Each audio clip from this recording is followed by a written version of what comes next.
Cedric Richmond. We are in the midst of a police violence epidemic here in America that should shock the conscience of the nation.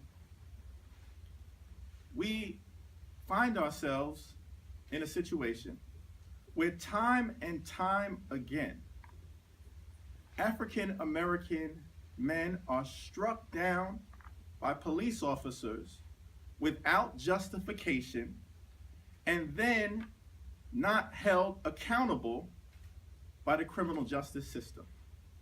We are better than this in America.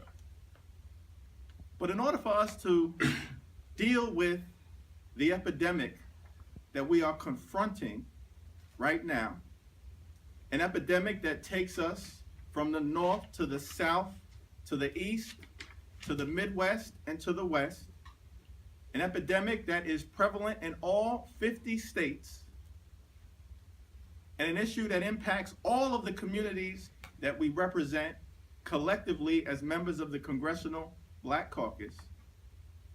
In order for us to deal with the police violence epidemic in America in a meaningful way, we need to have an open and honest discussion about the problem. We've come a long way in America, but we still have a long way to go. As these incidents again remind us, racism is alive and well in America. There are far too many young black men who are viewed as clear and present dangers simply because of the way they look, absent any justification. There are several of us who are members of the hip-hop generation. We stand here as lawmakers. But if we were to take off our suit and our tie, there are many police officers throughout the country who would treat us like lawbreakers, simply because of the color of our skin. And if America is not prepared to deal with that reality, we will continue to find ourselves here time and time again. We've got to be honest and open and have real talk if we're going to confront this problem.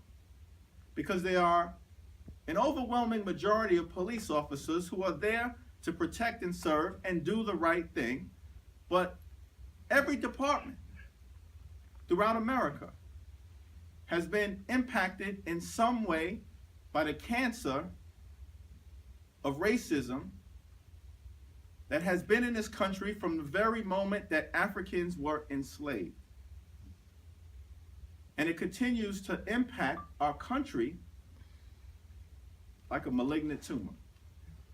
That's the only way that you can explain the fact that we've got a problem in Baton Rouge, Louisiana, a problem in Minnesota, a problem in Staten Island, a problem in North Charleston, a problem in Baltimore, a problem in Columbus, Ohio, a problem all across the country.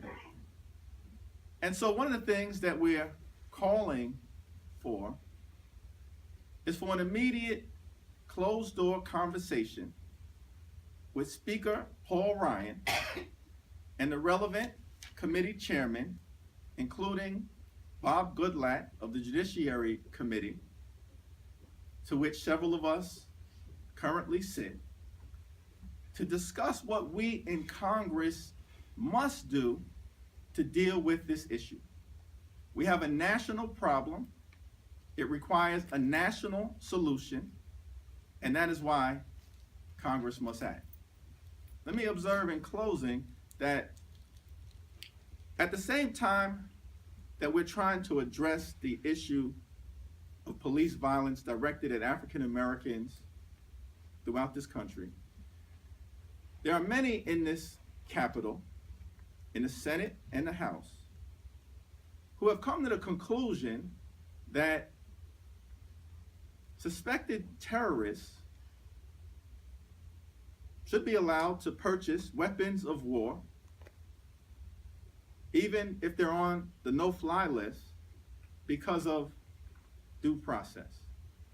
Where is the due process for Alton? Where was the due process for Eric Garner? Where was the due process for Tamir Rice? Where was the due process for Freddie Gray? Where was the due process for Walter Scott?